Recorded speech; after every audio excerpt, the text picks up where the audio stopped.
filozofia islame, kur vjen me përshkrujt Zotin, kur vjen me përkufizu Zotin, Zotit nuk jep përkufizim fizik,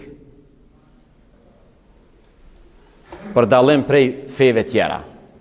Islami kur vjen me përkufizu Zotin, e përkufizon nëpërmjet atributeve, nëpërmjet cilësive vepruse.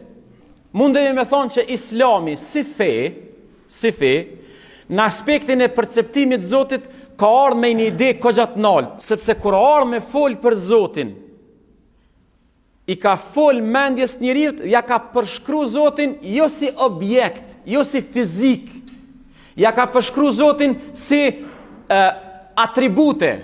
Zoti është i mëshirshëm, Zoti është i urtë, Zoti është madhështor, Zoti është kështu, Zoti është kështu, nëpërmjet atributeve, cilësive, jo nëpërmjet objektit, jo nëpërmjet materjes.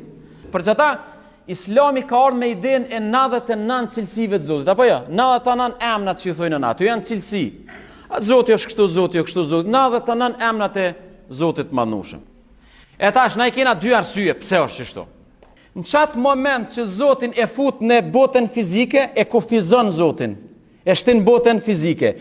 Gjithë shka që është fizike, du të përqendru në kohë dhe në vend. Do më thonë, ti e kufizon madhështinë e Zotit. Neve na thojnë, po Zoti është i plot fuqishëm, Zoti është i plot fuqishëm, gjithë shka me bo, po jo me nënçmu vetveten. Zotin nuk e përbuz vetveten, nuk e nënçmon Zoti veten. Mu qu Zoti mu bo njeri, kjo përbuzje, së është kufizim. Do më thonë, ti e hi në objekt, ti e objektivizu, ti e bo bot fizike. Ty tash ta hin dikush dhem, të prejnë, të qetë gjak. Ti tash je bot fizike, nuk je mo bot absolute.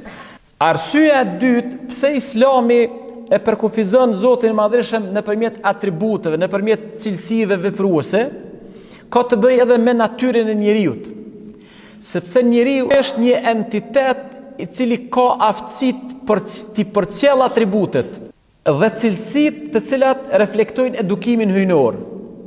Domethënë, gjitha atributet e mira të Zotit madhreshëm, njeriu mundet me i reflektu nëpërmjet aftësisë ose këtij entitetit që e bën që ja ka fal Zoti madhreshëm.